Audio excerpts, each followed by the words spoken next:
Dios les bendiga a todos, amados hermanos. Damos gracias al Señor por este tiempo que vamos a tener de la palabra. Así que yo les invito rápidamente a abrir sus Biblias en Primera de Tesalonicenses, capítulo 5, y vamos a estar leyendo los versículos del 16 al 18. Primera de Tesalonicenses, capítulo 5, los versos del 16 al 18. Y antes de poder leer la palabra, vamos a encomendar este tiempo al Señor.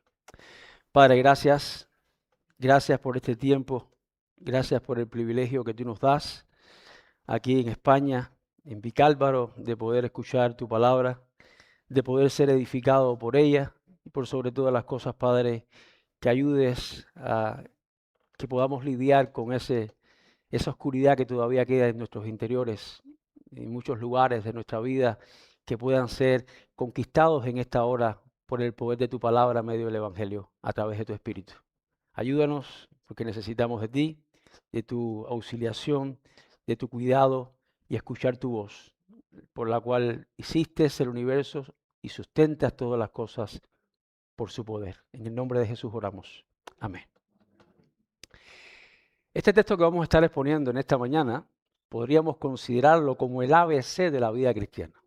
Así que son tres imperativos que nos encontramos en este texto, así que vamos a abrir nuestras Biblias y los que la tienen electrónica pueden encenderla y vamos a leer los capítulo 5, los versículos, 3 versículos solamente del 16 al 18, y dice así la palabra de nuestro Dios. Estad siempre gozosos. Orad sin cesar y dad gracias a Dios en todo, porque esta es la voluntad de Dios para con vosotros en Cristo Jesús. Así que este texto, o estos tres versículos que estaremos enseñando en esta mañana, decíamos hace un minuto prácticamente, son el ABC de la vida cristiana, porque todo el Evangelio se puede resumir en estos tres imperativos que forman parte de una adoración para nuestro Dios. En primer lugar, tener gozo delante del Señor por todo lo que el Señor ha hecho en nuestras vidas. En segundo lugar, una oración continua de dependencia hacia Él. Y en tercer lugar, la gratitud como parte de todas las cosas que el Señor ha hecho a nuestro favor. Así que yo he titulado el mensaje de la mañana, el cual será el timón de todo lo que estaremos hablando, viviendo conforme a la voluntad de Dios. Si les hiciera una pregunta honesta en esta mañana, ¿cuántos de nosotros quisiéramos vivir en la voluntad de Dios? Sería algo que parecería insignificante, porque todo el mundo que conoce a Dios, o todos los que conocemos a Dios, sin lugar a dudas, estaríamos contentos. Levantaríamos la mano y diríamos, bueno, soy el primero en que quisiera conocer esa voluntad. Yo estoy seguro que la gran mayoría, sin dudarlo, la iba a levantar. Sin embargo, para muchos de nosotros hoy, esa expresión de la voluntad de Dios suena como un misterio, algo difícil o algo reservado solamente para decisiones y momentos oportunos. Así que muchas veces nos cuesta procesar esa idea de conocer la voluntad de Dios. Ahora, preguntas que pueden saltar a nuestra mente cuando hablamos acerca de esa voluntad es, ¿cuál pudiera ser esa voluntad para mi trabajo? ¿O qué trabajo yo puedo aceptar realmente que venga de Dios? ¿O qué carrera, si nos referimos a los jóvenes, yo pudiera estudiar? ¿Cuál sería la más apropiada teniendo en cuenta mi personalidad, mis características, mi preferencia, mi capacidad intelectual incluso? ¿Y qué decisión yo debiera de tomar en diversos aspectos en mi vida? ¿Cuál sería la voluntad de Dios ante estas preguntas? Ahora, Pablo dirige completamente en este texto, en estos tres versículos, nuestra atención a una pregunta mucho más específica y mucho más importante. ¿Cómo quiere Dios que su pueblo pueda vivir? Así que dejo de preguntarme cuál es su voluntad. La pregunta que Pablo va a empezar a desarrollar y Pablo va a empezar a contestar es cómo es que él quiere que su pueblo pueda vivir. En 1 Tesalonicenses, capítulo 5, los versos de 16 al 18, él nos da la respuesta a esa pregunta de una manera contundente y bien clara y llana. La voluntad de Dios comienza no con descubrir un plan secreto para nuestro futuro, como muchas personas muchas veces lo quieren ver, sino con una vida transformada por el Evangelio y guiada por el Espíritu de Dios. Eso es lo que ahora Pablo va a empezar a intentar persuadirnos. Ahora, ese era precisamente el desafío que esta joven iglesia en Tesalónica estaba viviendo. Esta iglesia estaba enfrentando una cruel persecución, sin lugar a dudas. Estaban levantándose contra el César, la presión cultural, política y social era completamente evidente. Había incertidumbre. En esas circunstancias, cuando todo estaba en contra de uno, era muy fácil perder el gozo. Era muy fácil dejar de orar. Y también era muy fácil dejar de agradecer por el sufrimiento, dejar de agradecer por la persecución, dejar de agradecer por cosas que a mi juicio no parecen ser tan buenas. ¿Cómo es posible que en medio de este entorno, en medio de este contexto, Pablo esté diciendo, estar siempre gozosos, orar sin cesar y agradezcan en todo? Pero Pablo, ¿cómo puedo agradecer si me quieren matar? Es precisamente cuando estos 3 versículos toman su máxima expresión y toda su fuerza. Así que la pregunta que Pablo quiere dejar en nuestra mente es, ¿cómo puede vivir una iglesia que desea permanecer en la voluntad de Dios? Así que el primer subtítulo que estará acompañando esta exposición es: la voluntad de Dios se manifiesta en una vida de adoración continua. Versículo 16, primer imperativo, estad siempre gozosos. Así que vivimos en un mundo que confunde el gozo con la felicidad. Y nos encontramos muchas veces hermanos dentro de la propia iglesia que nos dicen, pero ¿por qué estás tan triste? ¿Por qué estás de esta manera? Ríete, has matado el gozo, estás sin gozo. Y muchas veces todas estas expresiones se suscitan en nuestro alrededor por un desconocimiento acerca de lo que el gozo verdaderamente es. Para la mayoría de las personas, ser feliz depende de las circunstancias, en este sentido que puedan o no puedan ser favorables. Si yo realmente tengo un buen salario, un buen trabajo, mis relaciones funcionan correctamente, todo marcha bien en la iglesia, todo me va bien, entonces soy verdaderamente feliz. Sin embargo, sabemos que las circunstancias son cambiantes, son constantemente, están en diversas posiciones. Y mientras hay salud, estabilidad, economía y una familia que funcione, todo permanece bien y está bajo control, sin lugar a dudas. Si hay unidad, si las cosas realmente suceden como yo me las he imaginado, entonces realmente soy alegre. Eso realmente pudiera interpretarse como una especie de gozo. Sin embargo, el apóstol Pablo escribe algo que a primera vista parece sorprender, incluso a parecerse algo completamente imposible. Estad siempre gozosos. Así que mientras yo estudiaba el texto, yo mismo me preguntaba, ¿y cómo es posible esto? Porque yo siempre no suelo estar gozoso. Yo no puedo sostener un gozo continuamente. ¿De qué manera se me manda a hacer esto? Ahora, ¿cómo puede el Señor ordenar algo así? Sabiendo que nosotros no tenemos la habilidad y la capacidad meramente natural para poder llevar a cabo este gran imperativo. ¿Cómo puede pedirnos el Señor que estemos gozosos cuando atravesamos pruebas, cuando atravesamos enfermedades, pérdidas, incluso sufrimientos en nuestra vida? ¿De qué manera puede Dios hacerlo? La respuesta está en comprender el gozo bíblico.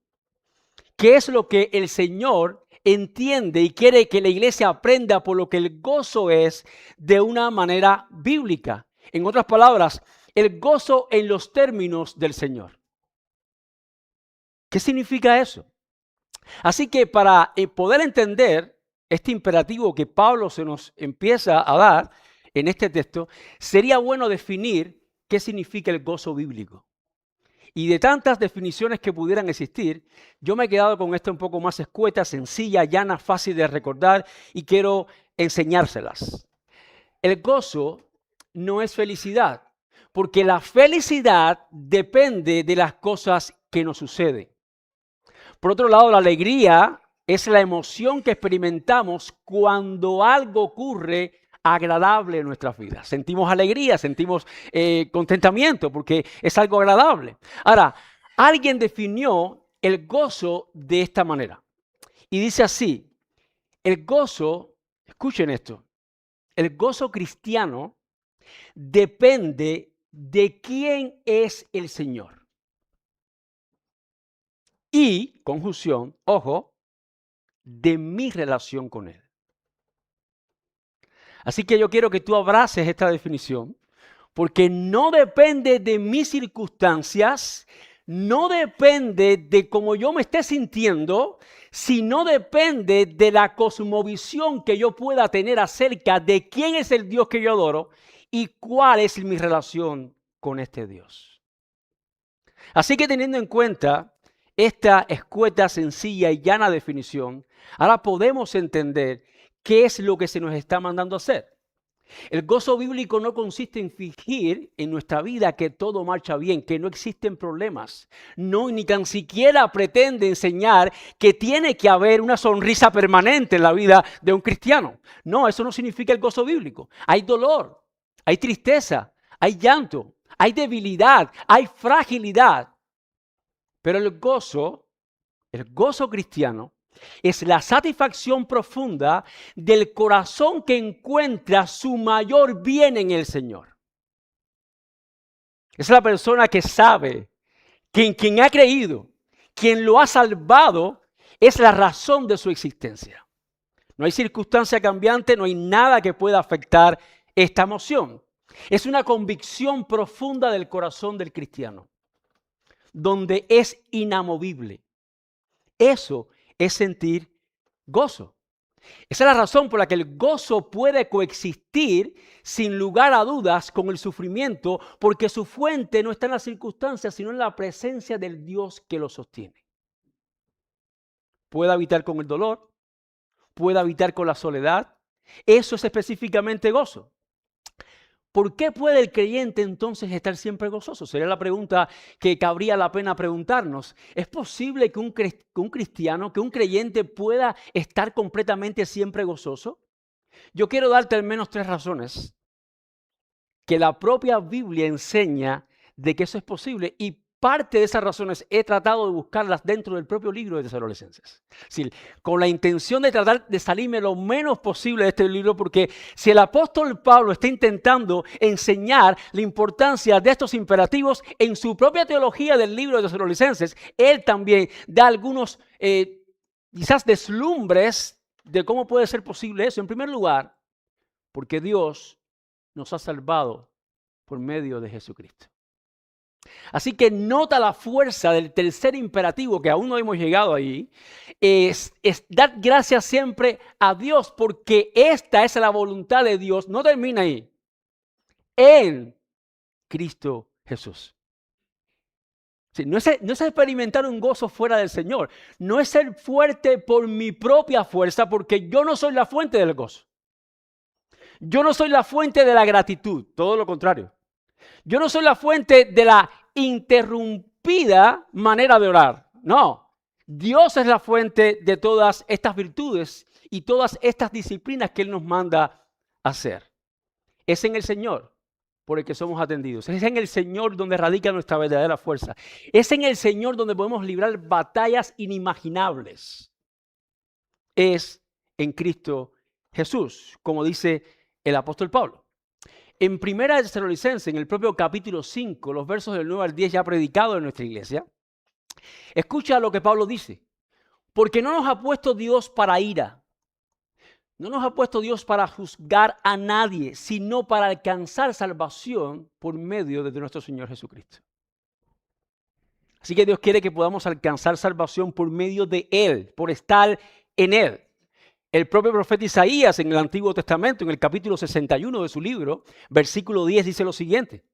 En gran manera, dice Isaías, me gozaré, dice Isaías, en Jehová. Mi alma se alegra en mi Dios. ¿Por qué razón, Isaías? Porque me visitó con vestiduras de salvación.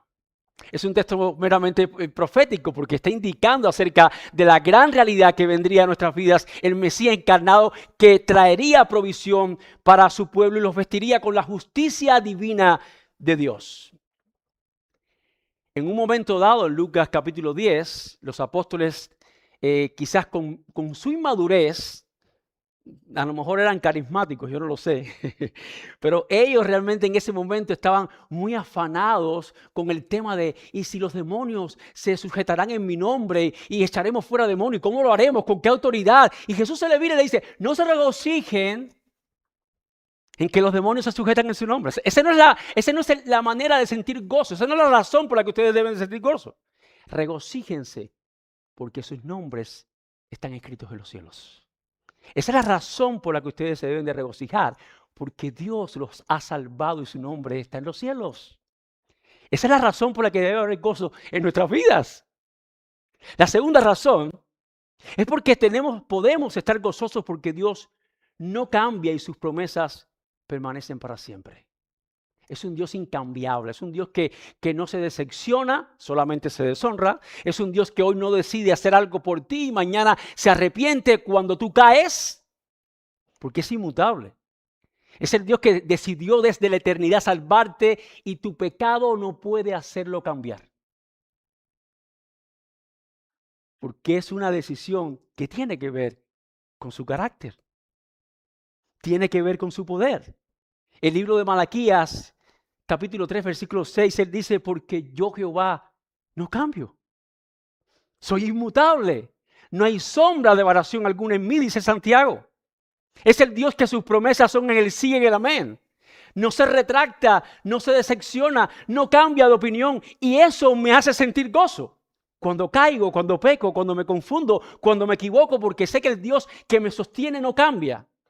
Sus promesas son irrevocables. Pero hay una tercera razón por la que el cristiano siempre debe de estar gozoso. Y podemos estar gozosos porque tenemos una esperanza eterna en Jesús. Y nota la fuerza del texto, es eterna en Jesús. Y que habla del futuro. Dice el propio Pablo en Primera Tesalonicenses capítulo 2, los versículos del 19 al 20, porque ¿cuál es nuestra esperanza? ¿O gozo o corona de que yo me gloríe? ¿No lo sois vosotros delante de nuestro Señor Jesucristo en su venida? Hermanos, estas razones no son solamente verdades doctrinales ni teológicas. No solamente son principios, los vemos reflejados en la vida de hombres de Dios que Dios soberanamente permitió plasmar en su palabra. Escucha al profeta Habacuc. Habacuc en su capítulo 1, en capítulo 2, él vio cómo aquello que le daba seguridad a su pueblo estaba desapareciendo. La comida se estaba desapareciendo. El dinero estaba escaseando. Había, dice el versículo 16, un ejército que los quería invadir. Y cuando él observa todas estas dificultades, en medio de esas circunstancias, él dice lo siguiente en el versículo 18.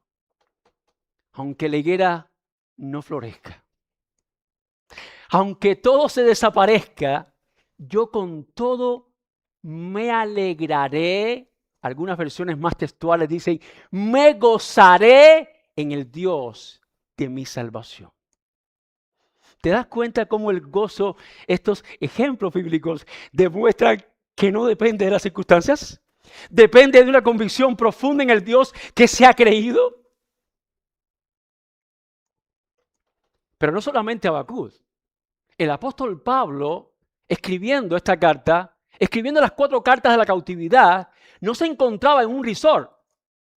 Él no estaba de vacaciones, descansando, sintiéndose alegre, contento. Él estaba en una prisión en Roma, padeciendo persecución, a punto de morir.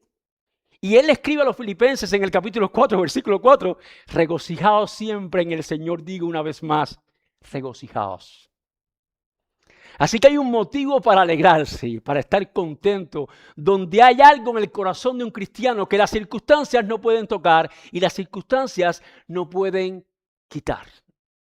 Es una fe inamovible, es una fe centrada y el fundamento radica en lo que Dios ha hecho por ti y lo que Dios ha hecho por mí. Si eso no te mueve a tener gozo, Dios no tiene más nada que hacer contigo.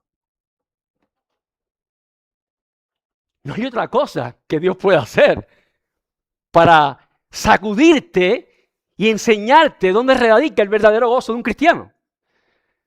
Él lo ha hecho todo por ti. No hay nada más que Dios te pueda mostrar.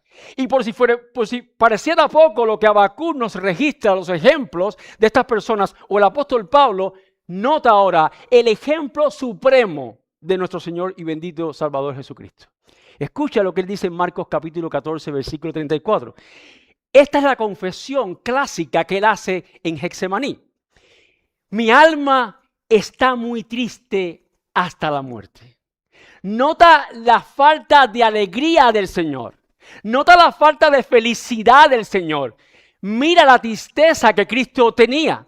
Y más adelante, sin embargo, el libro de Hebreos, el propio escritor en el capítulo 12, versículo 2 nos dice y declara lo siguiente. Por el gozo, escucha esto, no por la felicidad, no por la alegría, por el gozo puesto delante de él, sufrió la cruz y menospreció el oprobio. ¿Te das cuenta de la convicción que el Señor tenía? Yo le doy gracias a Dios cuando yo leo esto. Porque si hubiese dependido de lo que Cristo hubiera sentido, no decidido, porque Él decidió todo lo contrario. Si hubiera dependido de lo que Cristo hubiera sentido en ese momento cuando Él se tira a orar en Getsemaní, nosotros no hubiéramos estado aquí. Así que no es un amor basado en un sentimiento, es un amor basado en una decisión. El gozo no es sentir algo. El gozo es decidir algo basado en una convicción profunda. Cristo dijo, yo no quiero ir a la cruz, pero si esa es tu voluntad, yo voy a ir. Y aquí tenemos el máximo ejemplo. Ahora, ¿qué hizo su gozo?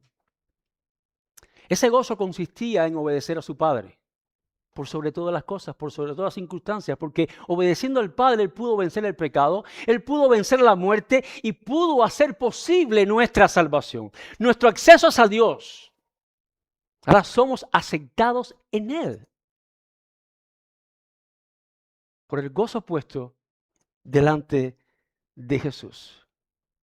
Amados hermanos, las circunstancias cambian, el ambiente, el entorno cambia, la economía cambia, mi salud cambia, pero las promesas de Dios son inamovibles. Dios no cambia. Mientras Jesucristo siga siendo nuestro Salvador, mientras Él siga gobernando el cielo, la tierra y todo lo que existe, y Él siga siendo nuestra esperanza, siempre tendremos razones para obedecer este mandato. Estad siempre gozosos, porque nuestro Señor reina, porque nuestro Dios gobierna. Ahora, ¿cómo podemos mantener ese gozo cada día? Esa es la pregunta que deberíamos de hacernos a esta distancia del texto. ¿De qué manera yo puedo sostener ese gozo? Porque el cómo hacerlo me preocupa, porque ya sé que es importante el gozo, ya he visto los ejemplos, ya he visto las razones, pero ¿cómo puedo hacerlo? ¿De qué manera puedo llevarlo a cabo? Pablo responde a esa pregunta con el siguiente imperativo, versículo 17. Orad sin cesar. Esa es la razón por la que yo puedo entonces estar gozoso cuando yo oro sin cesar. Después de este mandato, a estar siempre gozosos, Pablo añade orar sin cesar. Y el gozo del creyente no se sostiene por sí solo, porque es algo que puede sostenerse o intentar sostenerse por sí solo, pero es algo completamente imposible. Dios tiene que hacerlo. Dios ha establecido en sus medios de gracia la oración solamente para que esos medios puedan hacernos permanecer dependiendo completamente de Él. Es por eso que Él ha dispuesto esos medios de gracia y la oración es uno de estos medios de gracias de Dios. Por eso este segundo mandato sigue siendo naturalmente o sigue siguiendo naturalmente el primero. La razón por la que yo puedo sostener una vida gozosamente tratando de hacerlo es por medio de la oración. Pero no una oración cotidiana o regular, es la oración imperativa de hacerlo, intentar hacerlo sin cesar. Escucha lo que el reformador, teólogo y pastor Juan Calvino del siglo XVI dijo acerca de este tema.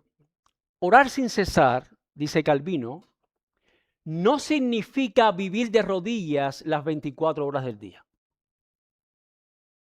Así que si pensabas que esto era algo imposible, no es así. Porque es imposible entonces. Es imposible cuando trabajo, es imposible cuando camino, es imposible cuando estoy comprando, es imposible cuando estoy hablando con alguien. No es eso lo que el texto está intentando enseñar. Calvino dice, significa vivir con el corazón continuamente vuelto hacia el Señor. ¿De qué manera?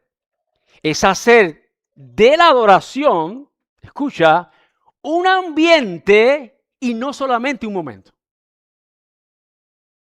Así que regularmente lo que solemos hacer es orar cuando nos despertamos, orar cuando almorzamos, orar cuando cenamos y orar cuando nos acostamos. Y de vez en cuando orar por aquí.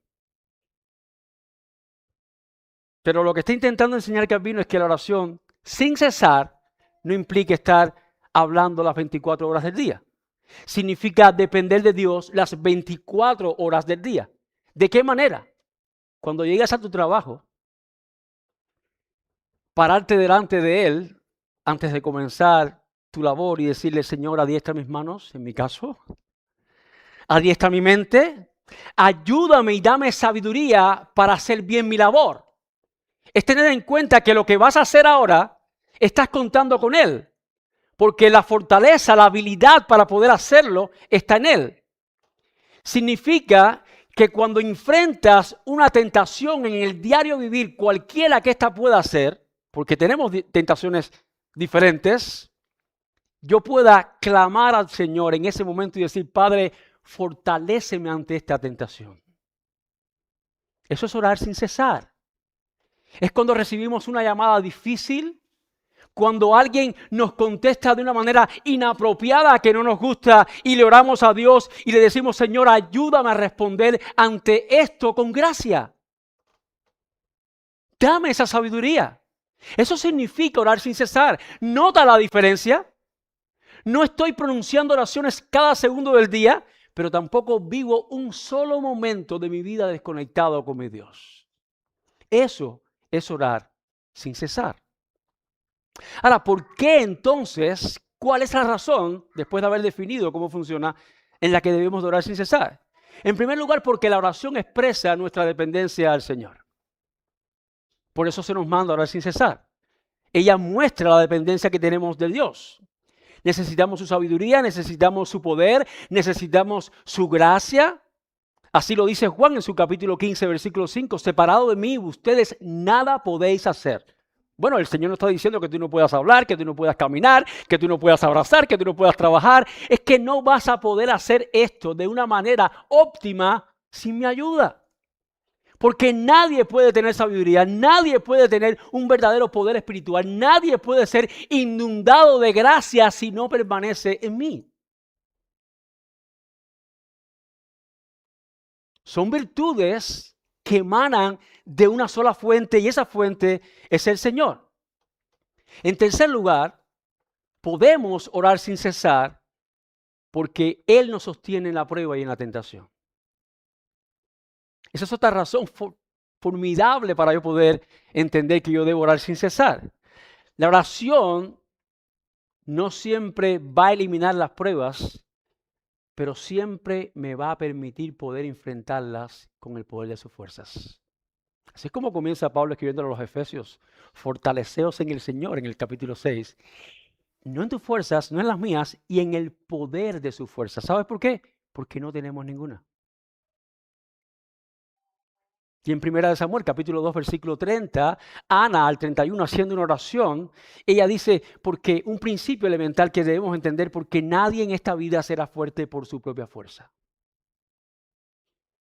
Nosotros necesitamos asirnos de nuestro Dios, tener una relación compenetrada con Él, porque nuestro gozo y nuestra oración sin cesar, lo que corresponde a la dependencia continua de Él, no depende de nosotros. El causal, la fuente que emana todas estas virtudes son del Señor. La oración deja de ser solamente un momento del día y se convierte en una manera de vivir delante de Dios. La oración constante no consiste simplemente en hablar más con Dios. No es cuánto yo pueda hablar con Dios, no es de qué manera yo pueda hacerlo, sino de qué forma yo dependo de mi Dios. ¿Tienes a Dios presente en cada momento de tu vida? Cada vez que vas a hacer algo, ¿tienes en mente a Dios? ¿Cuentas con Él?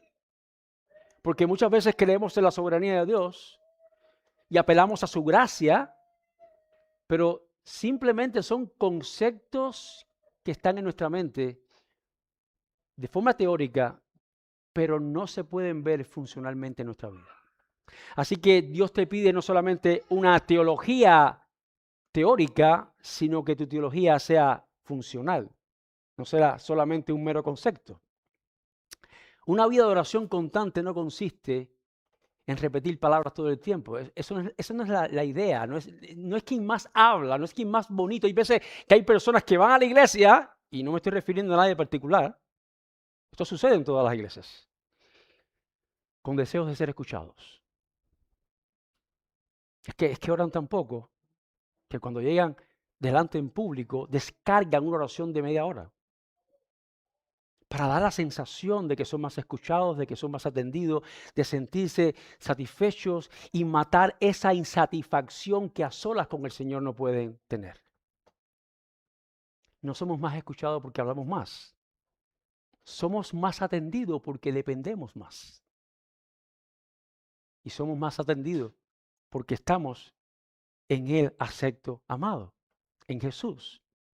Así que la oración constante no consiste simplemente en hablar más con Dios, sino en depender más del Señor. Ahora bien, para Pablo no terminar aquí, en este mandato, el mismo creyente que vive en comunión constante con Dios es llamado también a responder con un corazón completamente agradecido.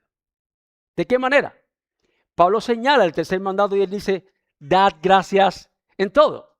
Así que no solamente quiero que estén gozosos, no solamente quiero que oren ininterrumpidamente, también quiero que sean agradecidos. Dad gracias a Dios en todo, versículo 18, porque esta es la voluntad de Dios para con vosotros. Escucha el énfasis ahora, en Cristo Jesús. Es en Él. Es en Él. El verbo dar gracias está en un modo completamente imperativo, lo que significa que Dios no nos invita simplemente a considerar la gratitud. Mira qué buena puede ser la gratitud, qué provechosa puede ser la gratitud para un ser humano. No es una invitación a experimentar una satisfacción. Nos manda a vivir en ella. Dad gracias a Dios siempre. Sean gratos. Yo sé que aquí hay muy buenos lectores de la Biblia y muchos hermanos que conocen teología saben muy bien que cuando Pablo le escribe a Romanos en el capítulo 1, una de las razones, o yo me atrevería a decir y asumiría todo el riesgo, de que la razón número uno por la cual la ira de Dios se rebeló contra la humanidad, según Pablo en Romanos 1, es porque los hombres no le dieron gracia. Se entenebrecieron en sus razonamientos y profesando ser sabios, se hicieron necios. Eso provocó la ira de Dios sobre la humanidad. Porque no había agradecimiento por el Señor. No había un corazón que estaba adorando continuamente a Dios en el agradecimiento. ¿Cómo puedo dar gracias cuando estoy atravesando una prueba? ¿De qué manera yo puedo decirle, Señor, gracias por esto que me está sucediendo que no es bueno para nada? ¿Cómo puede un creyente darle gracias a Dios porque ha perdido su trabajo y ahora no tiene para alimentar a su familia? ¿Cómo puede darle gracias a Dios un creyente que tiene un cáncer terminal, que sabe que le resta vida y decirle a Dios, gracias por este cáncer? ¿Cómo puede ser posible eso? ¿De qué manera? La última vez que yo revisé el diccionario, la palabra todo implicaba todo. ¿Están de acuerdo conmigo? Pablo dice, dad gracias en todo. No especifica en esto, en aquello, en lo otro. Solamente en esto. En lo otro veremos. Dad gracias, aquí está el mandato, a Dios en todo. Y concluye diciendo, porque eso es lo que Dios desea. Su voluntad en el Señor Jesucristo. La respuesta no está en las circunstancias. La respuesta a ese imperativo no está en las cosas que están a mi entorno. La respuesta está en el mismo Dios. Porque esa es la voluntad de Dios. Pablo añade inmediatamente esa motivación de la voluntad de Dios en el Señor Jesucristo. De manera que la gratitud del creyente no depende de las circunstancias que puedan ser o no favorables, sino de la certeza de que Dios sigue siendo bueno, sigue siendo sabio y Dios sigue gobernando lo que teológicamente le llamamos como su soberanía. A pesar de todo lo que puede ocurrir en tu vida y en la mía, por muy difícil que pueda ser, escucha esto, el cielo gobierna. El cielo gobierna. Dios está al control del más mínimo detalle, no solamente de tu vida,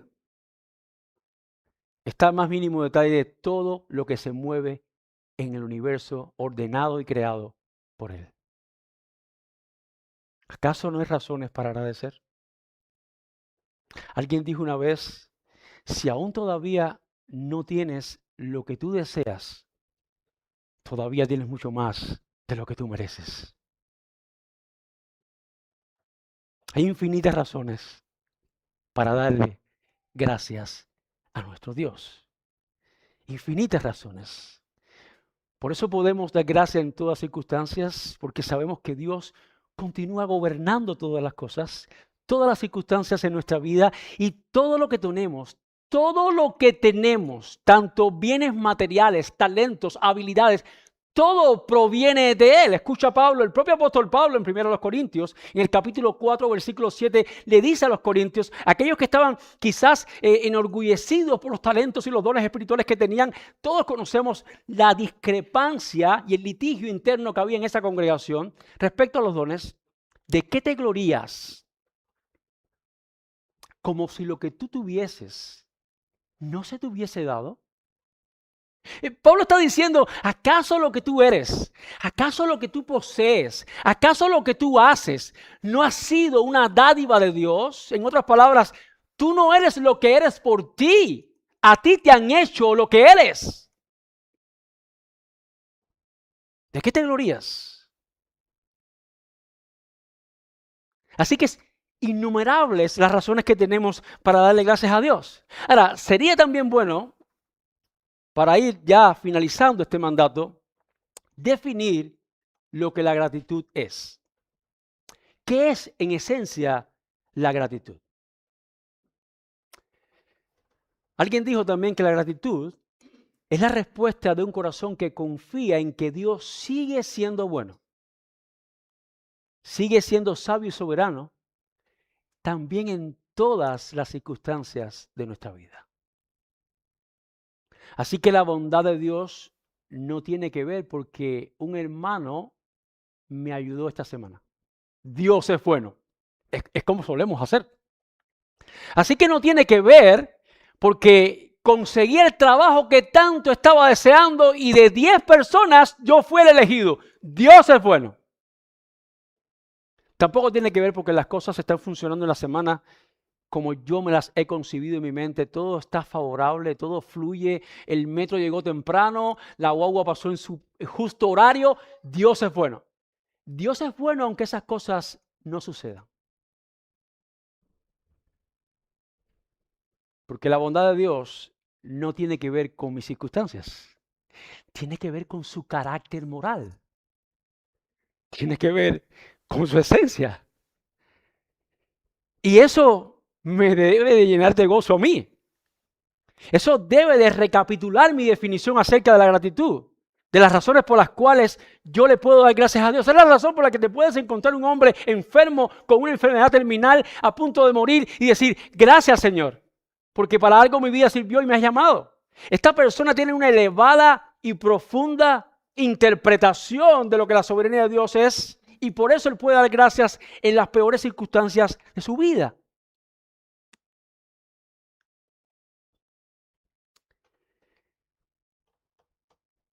¿Cómo podemos cultivar un corazón agradecido? ¿De qué manera yo puedo cultivar un corazón agradecido? Porque si el agradecimiento es algo medular en la vida cristiana. Y algo interesante, porque quiero señalar esta realidad, a ti te conviene, a mí me conviene agradecer. Así que el beneficio del agradecimiento no es para Dios. Nos conviene ser agradecidos. Así como que nos conviene vivir para la gloria de Dios, porque todos los beneficios de vivir para ella son para su pueblo, nos conviene ser agradecidos, nos conviene cultivar una vida de agradecimiento. Es provechosa, es conveniente, tiene frutos. Ahora, ¿de qué manera lo puedo hacer? Bueno, yo te he traído varios elementos que pudieran ayudarnos para poder desarrollar este hábito espiritual en nuestra vida, diariamente, semanalmente, mensualmente, como usted quiera verlo. Dios permita que pueda ser diariamente. Pero esto no son solamente las reglas en una camisa de fuerza donde son estas específicamente. Usted pudiera buscar otras más porque son infinitas las razones para hacerlo. Solamente que he traído algunas para que usted pueda ver el ejemplo y pueda poder identificar de qué manera funciona crear este hábito. En primer lugar, recordando cada uno de sus beneficios. Yo necesito sentarme un día en mi casa, en mi trabajo, sentarme con calma y poder repasar los beneficios de Dios. Esa es la razón por la que el salmista en el Salmo 103 no solamente él apela a los beneficios de Dios, sino que él reprende su propia alma. Él no está invitando a alguien a que lo haga. Él dice, oh alma mía. Él se reprende a él. Él mira hacia su interior entendiendo la capacidad innata de su ingratitud. Oh alma mía, bendice al Señor. Y no olvides nunca ninguno de sus beneficios. Es el que sana todas nuestras heridas. Él es el que los colma de bienes y misericordia, es que rescata nuestra vida del hoyo. Yo creo que al salmista le faltó el tiempo para seguir enumerando razones tras razones por las cuales darle gracias a nuestro Dios. Esto solamente es un comercial, es una inercia para cultivar este hábito. En segundo lugar, podemos también cultivar ese hábito de dar gracias a Dios confiando en la soberanía de Dios en medio de las pruebas. Así que cuando te puedas encontrar en una prueba, dale gracias a Dios. Yo no tengo razones para hacerlo. No creo que las tengas, no las procesos. El hecho de que yo no lo entienda no significa que no deba hacerlo. Hay muchas cosas que Dios me manda a hacer que yo no voy a entenderlas, pero tengo que hacerlas bajo la obediencia, conociendo que Él es perfecto y confiando en su sabiduría perfecta. Así que el Evangelio no siempre está llamado a entenderse. El Evangelio está llamado a obedecerse. Es un Dios infinitamente santo, infinitamente perfecto. Mi mentalidad finita no va a alcanzar comprender las implicaciones muchas veces de sus mandatos. Por eso estoy llamado a obedecerle. Recuerdo una vez escuchar una ilustración de un pastor y ese pastor le preguntaba a otro pastor que vino a confesarse con él, le decía, tú sabes que la vida me está yendo muy mal. En mi casa los hijos no se me sujetan, mi esposa tampoco, en el trabajo todo me va mal, todo es un desastre. Y él colmó a aquel otro pastor con una gran lista de cosas negativas que le habían venido o le estaban sucediendo en su vida. Y aquel pastor se sentó y le dijo, bueno, vamos a hacer una cosa, porque yo te voy a dar al menos un mes. Y tú me has dicho muchas cosas negativas acerca de tu vida, pero yo quiero que tú hagas un ejercicio. Toma una hoja y un bolis y escribe y enumera esta semana todas las cosas buenas que te han acontecido. ¿Tienes salud? Sí, escríbelo. ¿El trabajo queda muy lejos o cerca? No, queda cerca. Escríbelo también que queda cerca. Y empieza a enumerar cosas buenas que te están sucediendo en tu vida. Y cuando aquel pastor comienza a enumerarlas, al mes siguiente se sientan a conversar y aquel pastor le dice, bueno, ¿cómo te ha ido? A ver, cuéntame de las cosas buenas que escribiste en la lista. Y sabes, amigo, si te cuento, mira, ya mis hijos han cambiado, mi esposa está que es una seda, en el trabajo todo marcha bien. Hermanos, las circunstancias no cambiaron. Lo único que cambió es la manera de este hombre ver la vida. Es que muchas veces vemos la hoja blanca y solamente nos centramos en el punto negro. Y no vemos todas las virtudes y privilegios que nos rodean y que están aconteciendo a nuestro alrededor. Eso es una manera de entender que Dios es bueno en gran manera. Y es una buena forma de entender que debemos de darle gracias a Él en todo.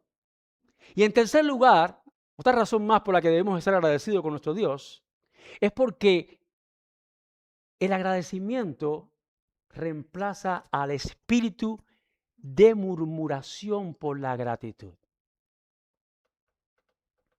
Si hay algo que Dios odia con todas las fibras de su corazón, es la murmuración.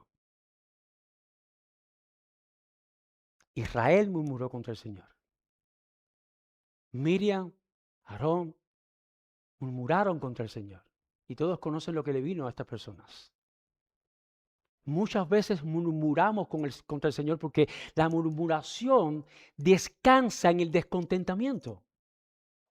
Un corazón no contento, un corazón que realmente no está satisfecho en lo que tiene, un corazón que no se sacia con lo que tiene, siempre tiene alguna razón para quejarse y eso va en contra de la gratitud. En otras palabras, la queja y la murmuración son enemigos potenciales de la gratitud. Nadie puede cultivar una vida agradecida cuando constantemente te estás quejando. Ahora, yo no estoy diciendo que no podemos hacerlo o que no lo hagamos. Yo no estoy diciendo que vendrá condenación a nuestra vida porque nos quejemos. Yo lo que estoy diciendo es que nadie puede adorar a Dios con la queja. Eso no es adoración. La ingratitud no es adoración. El descontentamiento no es adoración. Y yo necesito aprender a adorar a Dios. La gratitud es como una lija que poco a poco va desgastando la madera. Ustedes saben que si hay algún carpintero entre nosotros, saben que la lija para los carpinteros constantemente va desgastando la madera, la va puliendo y se va desgastando. Bueno, lo que la gratitud hace respecto a esa lija es que va desgastando esa murmuración, esa amargura, ese descontento en nuestro corazón de la misma manera que la lija desgasta la madera la gratitud en el creyente desgasta la amargura, desgasta el espíritu de descontentamiento y desgasta el espíritu de murmuración. Yo necesito aprender la gratitud. Necesito tener ese hábito de hacerlo. Hermanos, hoy Pablo nos ha mostrado que antes de preocuparnos por descubrir la voluntad de Dios, así comenzamos, antes de preocuparnos por descubrir la voluntad de Dios, que es lo que muchas veces nosotros los cristianos solemos hacer, debemos ocuparnos en vivir la voluntad de Dios para hoy. Así que no te preocupes por cuál es la voluntad de Dios, sino cómo vivirla. ¿Cómo podemos vivir la voluntad de Dios para hoy? ¿Y sabes cómo Pablo dice que podemos vivir en este texto la voluntad de Dios para hoy? Así que yo sé que la voluntad de Dios es mucho más que esto. Solamente en la carta de Tesalonicenses aparece 2 veces en el capítulo 4, es vuestra santificación. Y también ahora en este texto que estamos exponiendo es dar gracias en todo, orar sin cesar y tener gozo. Hay cosas específicas, pero si tú quieres hoy vivir la voluntad de Dios y no descubrirla, Pablo te está diciendo a ti y a mí cuál es. En primer lugar,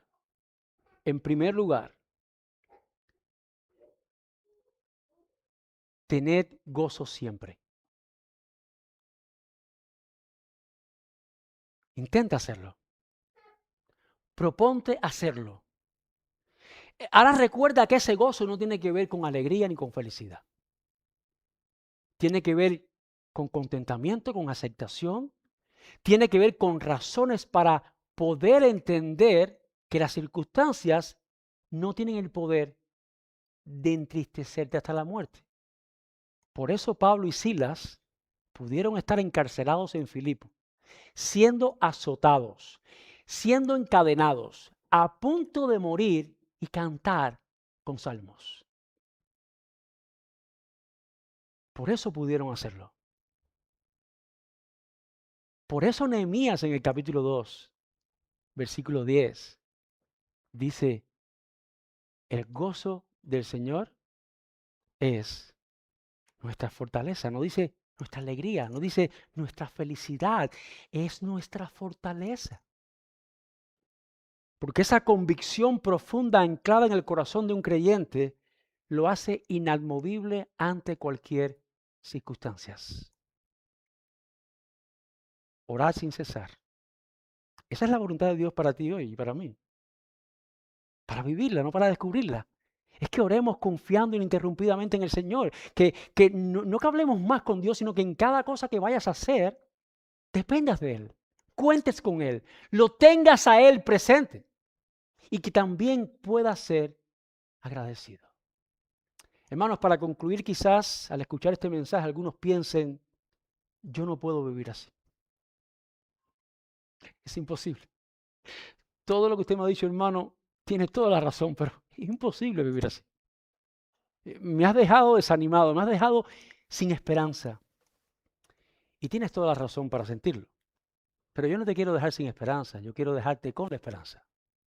Porque si hay algo que nuestro Dios sabe hacer, no es el Dios que vienes caminando por una alfombra roja y de momento te la retira para que te puedas caer. Es el Dios que te confronta, es el Dios que te exhorta, es el Dios que te exige que tienes que hacer algo en base a lo que Él ha hecho. Pero es el Dios que te capacita y te ayuda y te da esperanza para poder mantenerte y sostenerte en medio de aquellas cosas que Él mismo te ha ordenado hacer. Ese es el Dios que adoramos. En ese es el Dios que creemos. Por eso Pablo añade que es en Cristo Jesús. Porque si estás en Él, puedes estar siempre gozoso. Tienes razones para estar siempre gozosos. Porque si estás en Él, tú puedes orar sin cesar.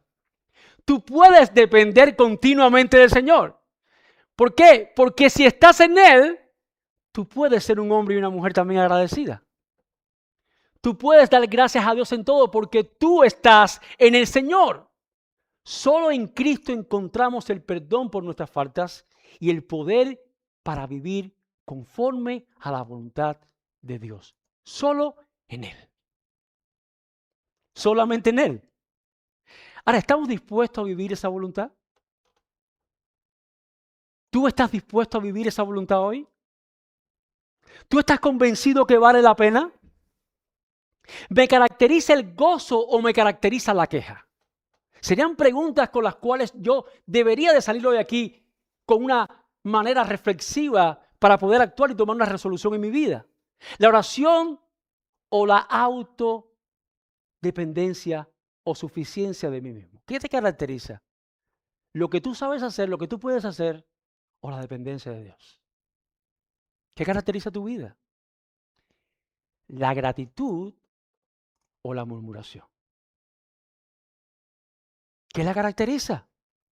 Estas actitudes, sin lugar a dudas, revelan mucho más de nuestro corazón de lo que nosotros muchas veces queremos admitir.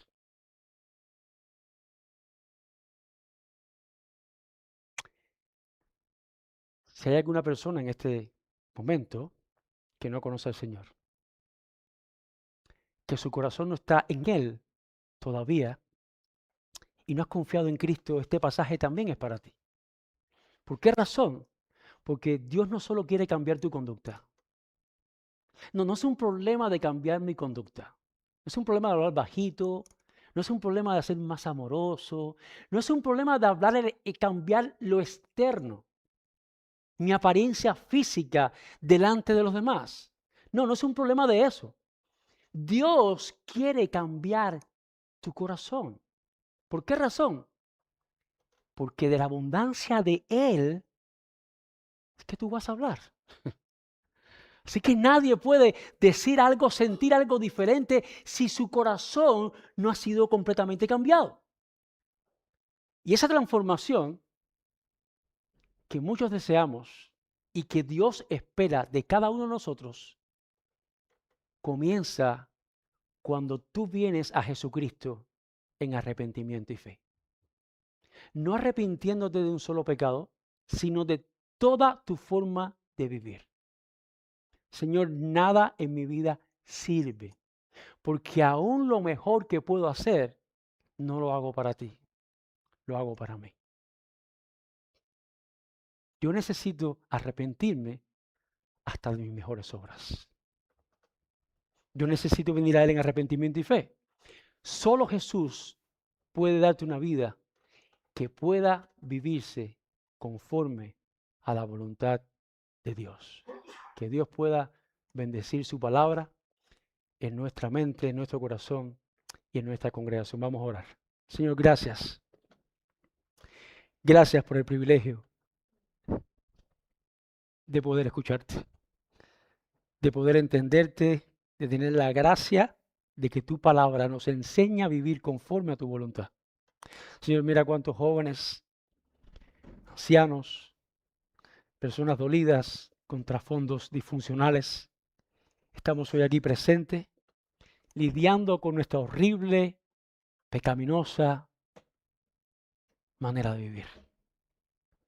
Padre, muchos hemos avanzado y muchos estamos en el lugar que tú esperas, otros estamos más lentos, pero lo importante no es la velocidad que podamos movernos, sino que nos podemos mover hacia la meta. Ayúdanos, sé un bálsamo para nosotros hoy, que tu palabra pueda redimir todas esas zonas oscuras que hay en nuestro corazón y en nuestra mente, y que, Padre, hoy salgamos de este lugar con la convicción profunda en nuestro corazón de que tú nos has hablado y que tu Espíritu nos va a seguir ayudando, a seguir cambiando, a vivir, no a interpretar tu voluntad, sino a vivir en tu voluntad. En el nombre de Jesús, para tu gloria te lo pedimos y nuestro beneficio. Amén.